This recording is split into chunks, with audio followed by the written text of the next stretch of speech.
Good morning, everybody from sunny Florida. This is Tim at Rat Daddy Studios, and as you can see, it's raining out there, but not bad. We have managed to dodge a bullet here on the east coast of Florida. Unfortunately, our friends up in the panhandle areas of Florida are going to get their ass handed to them this morning as a Category 4 storm. So keep those folks in your thoughts and prayers. Really hate anybody getting hit with these things. We've all been through it here before. It's just part of life in Florida. You know, something everywhere you go. Snowstorms, fires, tornadoes. But it's the hurricane seasons have continued to get worse and worse every year with the climate changes. But it is what it is. But I'm good, safe, and thank you for those of you who said you hope we fared well, because we have. So anyway, that's not why we're here. Here to talk about models. I'm going to show you just a couple of things I finished. And the first one, just kind of get right to it here. This little guy. I showed you this before, I think. This is a little garage kit a friend of mine sent to me, David Gasper. Dave's up in Canada. And Dave did the original sculpture on it. He's just a little Frankenfink. And he molded him and cast just a few of these. So I feel pretty fortunate to have this. He's a cool little guy. And it's great that, you know, Dave was able to do that all himself and cast it. It's cool. Skull on his back in the 13. And he was a little rough. I had to do a lot of puttying, and he's not perfect, but he's different, and there's not too many of them. So I was happy to have it, and I added the little base with the flying skull there from Jimmy Flintstone, stuck some eyes in it. But it's fun. Gave him some nice beatnik colors on his outfit, and he's kind of a happy little guy. So got his bottle of Black Death there. So it was fun. You know, I had a good time doing this, and I really appreciate it, David, for giving me the opportunity to do that, to paint one of your castings. And it's nice people do stuff for me. I do certainly appreciate it. And the next one is my Frankenfink, my HydroFink. Pretty much done with this, and I mounted this on this plexi base, as you can see. Just give it a little water-like action. And probably since the last time I posted anything about this, I added the flames to the engine. These are resin casts I got off of eBay. Really like those. And I managed to get 6 more coats of regular clear over top of my flaked clear, and got a good finish on it. So I'm pretty happy with it. It's got a lot of sparkle to it, so it's really nice in the sun. Oh, sorry, I'm bouncing around here this morning, guys, like a bull in a china shop. So that's a 3D printed Fink driver figure with the shifter.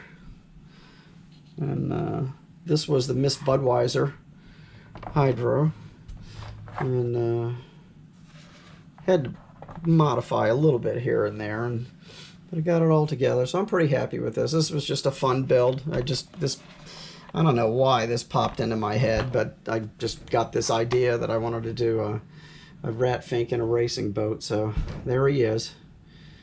And it was fun. And I motivated a couple of my friends to do something similar. My buddy Chuck's building one, even crazier, with huge Parma Hemi in it, and big figure out of a resin cast figure, one of the race figures that he cast.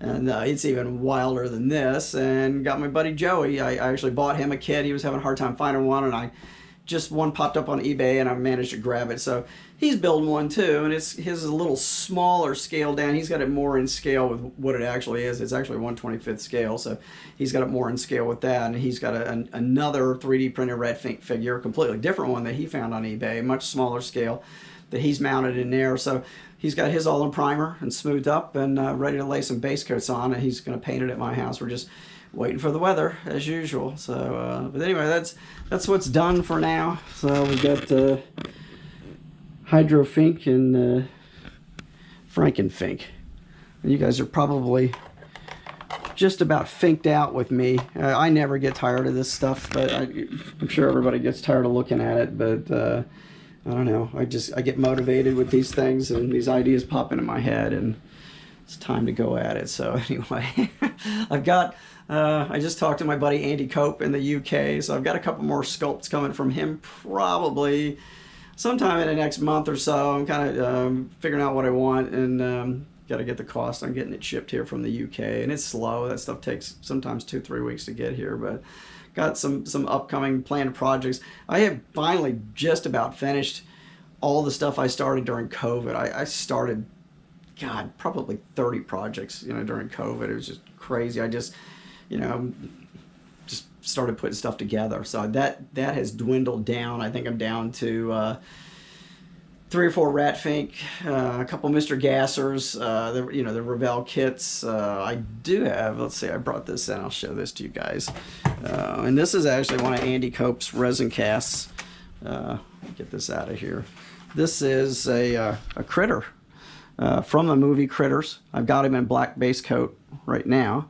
He's pretty good size, so he's ready to start laying paint on, and I'm going to probably mostly do dry brush on him. This thing weighs a ton, and I mean, he's huge, so you can see how big it is.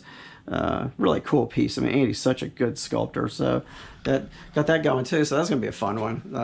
But I'm going to probably pretty much dry brush him and then use the Tamiya pastels to do most of the detailing on him. So that one's kind of ready to go too. But other than that, I'm dwindling down. Usually when I start getting towards the holidays, because we do a lot for the holidays, after Thanksgiving, and Christmas, Halloween, I decorate a bunch for Halloween, and then we decorate for Thanksgiving. We decorate a lot for Christmas. So, I kind of fiddle with that stuff more, and I don't do as much painting.